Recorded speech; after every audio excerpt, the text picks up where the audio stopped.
On the one hand, the Quran demands that we understand it. And it demands that we understand it very, very well. And so these durus and these halaqat of tafsir, is recording. Sorry. Okay, yeah, sorry, I had to stop my daughter from playing in the masjid. Hold on. So anyhow, so on the one hand, these halaqat are very important and they're good, but at the same time, I feel like sometimes it turns us into couch potatoes. So we just listen to a lecture about the Quran, and that is our getting closer to the Quran. Well, that's only one part of it. And the other parts of it that are equally, I would argue, even if not more important, are memorizing the Quran, reciting the Quran every day, trying to make sure that you're reciting it in a way that's better and better. This is the practical dimension of our relationship with the Quran. And so when somebody really wants to prepare for Ramadan very, very well, I mean, the first basic piece of advice I would give you, I mean, I'm talking to so many different kinds of people, I'm talking to so many different kinds of people right now. Some of you are mothers, some of you are students, some of you are employees. You have different kinds of schedules and different kinds of obligations. So you have to figure this piece of advice out for yourself, how it's going to work specifically. But making time to recite the Quran every day, like put everything else down. And I'm not just talking about the Quran you've already memorized. I'm talking about picking a time in the day, preferably after one of the prayers, like after Fajr or after Isha, good nice times, or after Maghrib even. And this is not after Ramadan starts, but this is from now. And just sitting with the book of Allah and reciting. If you can't handle a lot, then at least a couple of pages. And you'll notice that you get lazy very quickly. Like you recite a little bit and you start yawning, or you start feeling like, I gotta do something else. It's not the couch potato, because you're actively doing it yourself. You're not just sitting back and listening, and you can tune out or tune in. You actually actively have to put an effort into reciting the Quran. And this is really where your personal litmus test is going to come to play. How much time really do I enjoy spending with this book? And if you don't get in the habit of reciting it regularly, the next step that I'm trying to advise you of, which is going to be to try and memorize it, that's never even going to start. Forget that road, So the first thing is get into the habit of reciting the Quran every day. I'm not saying this as a replacement of the lectures and the talks and this other stuff. I'm saying that, saying this as a basic practical starting point in your own personal journey with the Quran. And it's something that the scholars among us, the speakers among us, those who don't know much at all about Arabic or Quran or tafsir, all of them are in the same boat when it comes to this. This is something we equally have to give importance to. So just because I've been trying to study at least the Quran for the last decade, doesn't mean that I'm exempt for having to recite the Quran, a decent amount of it every single day. It doesn't make me exempt. It's something I need as much as you need, and even my teachers need. It's not something that anybody will graduate beyond. That's the beauty of this book, that we're never past it. We can't just say, oh, I already recited that page. Oh, I already recited this surah. It doesn't work like that. And Ramadan is a great opportunity for instilling and reinforcing those good habits, inshallah ta'ala. So my first two bits of advice, get in the habit of reciting Quran regularly from now until the beginning of Ramadan, manageable amounts. That's the other thing that I was mentioning in this khutbah of mine last week, is Ramadan comes and we go overboard, right? So there's a person who doesn't even pray. If they pray, maybe they pray at home. And then in Ramadan, for 30 straight days, they come to the masjid and they're there for 8 or 20 taraweeh, exhausting themselves. Halfway into it, they can't even wait for Ramadan to be over. Like they can go back to normal again. This is unhealthy, actually. Now, I'm not saying you shouldn't make 20 taraweeh or 8 taraweeh. Please go ahead. But get into good habits that you can keep alive or bring to life before Ramadan starts, and you can keep them alive after Ramadan is over. So yes, when Ramadan starts, recite a whole juz every day, 2 juz a day if you can. Go ahead. But if you can't handle that after Ramadan is done, then start with something far more manageable. What's manageable and sustainable is far better for you. مَا قَلَّ وَكَفَى. What's little and is enough. What's little and is enough. خَيْرُ الْأُمُورِ أَدْوَمُهَا. خَيْرُ الْأَعْمَالِ أَدْوَمُهَا. The best of the deeds are the ones that are the most constant. And the most constant deeds are the ones that are the most manageable. They're the ones that you wouldn't have to go out of your way to maintain. So first bit of advice, recite Quran regularly from now on, every single day. My personal recommended time is after Fajr. It's a particularly peaceful time and an easy, there's an enjoyment in the Quran, and the barakah of it, you'll enjoy the rest of your day. The blessings of that, you'll feel the effects of it at your work, in school, in whatever you carry yourself doing. You're going to see the benefits of it. And that's one more point on the side that I wanted to make before I share with you the next bit of advice. And that is that we often don't realize the spiritual benefits of praying in the masjid, of reciting the Quran, of ibadah itself, active acts of worship, extra prayers, nawafil.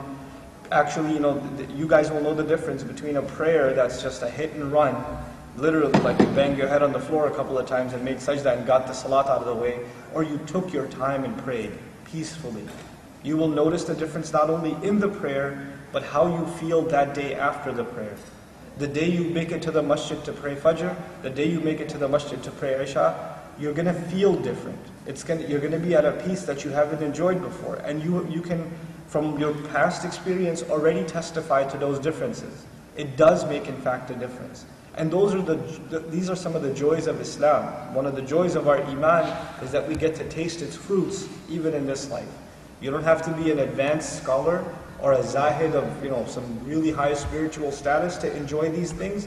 Even if you're not in the habit of regularly praying in the masjid or reciting a lot of Quran, you get started now, you'll start tasting the sweetness of it right away. It's not something you're going to have to wait for. So I pray that all of you get to enjoy that sweetness and get in that beautiful habit, inshallah ta'ala. That's my first bit of advice. The second bit of advice that I want to share with you about the month of Ramadan, again, because keeping in mind that there's all kinds of audiences that are listening to this talk, and you have different family situations, social situations that I can't even imagine. But I do want to make an educated guess that a lot of you belong to families where there are significant family members that aren't interested in religion. They're not very quote-unquote religious. And they don't necessarily care for learning the religion more, learning Islam more, or worshipping more. But even those kinds of members of the family, when it comes to Ramadan, they kind of turn towards the deen a little more than usual. I mean, the most they'll become religious will be in this month. And I see that as a golden opportunity, not to complain about those people. Usually what happens in the khutbah is in the Eid khutbah or in the last khutbah of Ramadan, the khatib is angry at the crowd and says, don't just come here every Ramadan and then disappear. Come here every single night of the prayer or whatever. I only see you at the Eid prayer, etc., etc. Instead of using that as an opportunity to vent your frustrations, in fact, that's an opportunity to invite people as guests. These people have come. They don't normally come, so the fact that they even show up is a favor. It's not something we should complain about. We should look at it the other way. These are people that otherwise have little or nothing to do with the faith now. They're barely holding on to the faith. So take it as an opportunity to invite them. I know they're going to set up. That's okay, don't worry about it. Sorry guys, interruption in the middle. Sorry. Ana usajjil, Asif. Okay. So, what I wanted to tell you then is, in your family, if you have a hard time bringing up deen, bringing up a religious conversation, maybe the value, the beauty of prayer, maybe something you recited from the Quran, or you heard something being explained about the Quran that you found particularly beautiful, Ramadan is a really nice opportunity when you go over to iftar at your cousin's house, and you go get invited to that friend's house, or that you invite them over to your house, when you never actually get a healthy opportunity to talk about the religion. Now you get an opportunity. Now you've got a disarmed, a non-confrontational opportunity to speak to your friends and family in a way that's not going to create an argument. You don't want to have arguments and debates in Ramadan. Don't fall into those debates. And don't allow those debates to become dominant in your conversation with others. Ramadan is about getting closer to Allah and maybe doing your part in helping somebody else get closer to Allah. What you've come to appreciate, you help somebody else appreciate alongside you, right? That's what you want to be able to do. So on that note, I want to take you to my third and my final bit of advice that, again, I think applies to myself, and I'd like to share that with you also, inshallah. And that is that, when you talk to folks, you're going to get an opportunity to interact with folks in Ramadan that you don't normally see the rest of the year. Or you don't, like I said, you don't normally get to talk to them about the religion the rest of the year. But you know what, those kinds of people, they have all kinds of interesting and weird opinions about Islam. And they're members of your family. It could be your uncle, it could be your cousin, it could be your grandfather or whatever. So when you do talk about the deen, they'll bring up these tangent, weird ideas of theirs, and then they'll ask you your opinion about them. They'll start, maybe one of your relatives will start criticizing, hadith is all made up, what does that mean anyway? We should just follow the Quran. Or some other will say, well, the Quran talks about alcohol, but, it's not the same as beer, so it's okay. And you'll be sitting there going, what are you talking about? Why are you talking like this? And it'll make you upset, because obviously these are some very basic things in the religion, and these people are bringing them up almost as a joke. Or they're bringing up really absurd, ridiculous understandings of the religion that can boil your blood. Here I'm particularly talking to the young in the audience, that feel like they have to defend the faith at any cost, even if it means severing family ties. That's the point where you have to put the brakes on your tongue, hold yourself back, and allow the conversation to be steered back in a good direction. I just wanted to talk about getting closer to Allah. I just wanted to talk about how great I felt, how great the recitation of Quran was the other night. Change the subject. Don't go into debates. Don't go into religious arguments. This is not the month to do it. That's not the time to do it. Everybody should walk away with a good taste in their mouth after a conversation about deen in this month. Yes, those issues should be hashed out and they should be discussed, but you find another time to do them. This shaitan is out of the picture right now. These people are ripe for da'wah, and that will entirely depend on your mannerism and your patience and your courtesy with them in trying to deliver that message. And some of the sisters that are listening right now will have to do that with their husbands who are averse to the religion. There are some husbands whose wives don't really like anything to do with Islam. They think like you've become too religious. This will be the opportunity to soften those hearts. There may be your parents. Your parents think you become too religious, you're fanatic, and they're upset with you. They criticize you all the time. And this will be a chance for you to not respond to those things impulsively and become reactionary, but rather to be very, very patient, very calm in your reaction to them, and keep the atmosphere positive and good. Another bit of advice that's tied to this was with family, another bit of advice is with friends. All of us have friends that aren't very religious. Or maybe they're old friends from college or even high school, or they're friends now, and you keep in touch, but you don't really, if you do talk about things, and maybe you talk about sports, you talk about a movie that just came out, you talk about video games, whatever you talk about, you don't talk about deen. This is the month to try to invite one of your friends, hey, come over for iftar, let's go to the masjid and pray. And just, hang out with them. And just pray, even you don't last the entire 20, just go for Isha and bring them back or something. And you don't even have to preach a word, just try to bring them into that environment. Just that environment, and then let Allah do the rest. Maybe they'll just being in a masjid after so long will do something to their heart. It happens, it really does. So you and I are not in charge of changing people's hearts, but we can certainly try to bring them to a good, positive environment. And then if there's goodness in them, and I'm sure there is, it's going to flourish. Allah will allow it to flourish, subhanahu wa ta'ala. This is the month to try and do that, to mend family ties, to help friends come to closer or better company, inshallah ta'ala. And for you personally, as I started my talk with, for you and me, we should have memorized more Quran at the end of this Ramadan than we knew going in. We should have recited more Quran than we had come in with. We have these perfectionist ideas, I'm going to finish the entire Quran 3 times in Ramadan. That intention lasts about what? A week? And then you run out of gas. Then you say, okay, at least I'll recite the whole Quran once in the month of Ramadan. And you start out like that, but then again you run out of steam. Why? Because you're not in that habit, which means you have to get started from now. You have to get yourself in that habit from now, inshallah ta'ala. And I really hope that you do that, that I do that, and you do that, and we don't get lazy this Ramadan. The worst thing you can do is Ramadan came to an end, and you look back and you say, man, another Ramadan went and I didn't really fully take advantage of it. I ran out of steam too early. You don't want that to happen to you this Ramadan. This is not the Ramadan that you and I are going to allow that to happen. Inshallah, we're going to get ourselves in gear ahead of time. I know my time is pretty much up because I have to go and prepare for another class, but as parting advice, what I wanted to share with you, especially for the young in the audience, inshallah, is take care of your sunnah prayers. Like, pray the sunnah before the fard prayers, pray the sunnah after the fard prayers, pray them in the masjid or come home and pray them, but take care of them. That is a huge part of reaping the spiritual benefits of ibadah.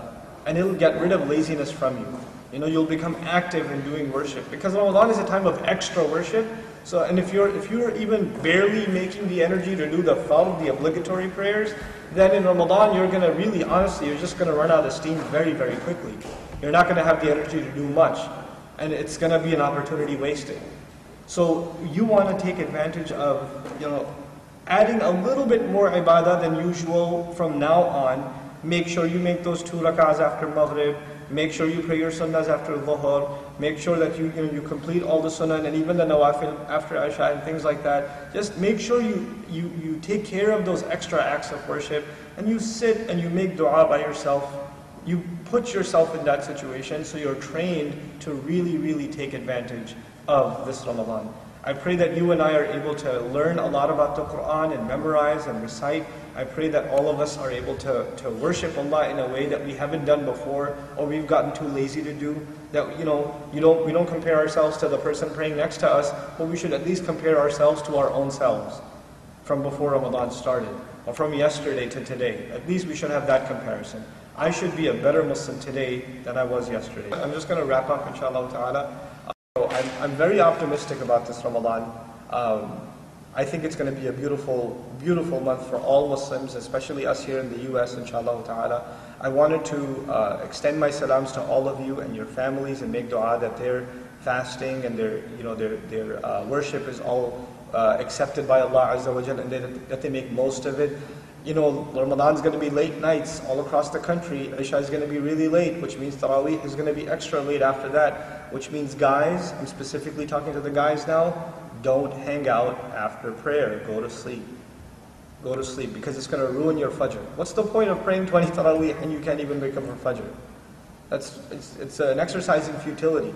So make your worship, but make sure you have a healthy sleep schedule. Make sure you don't overdo it, so you can stay on course and be productive, inshallah ta'ala, throughout the entire month. So these are a few bits of advice that I wanted to remind myself of and remind all of you of in getting ready for the beautiful month of Ramadan.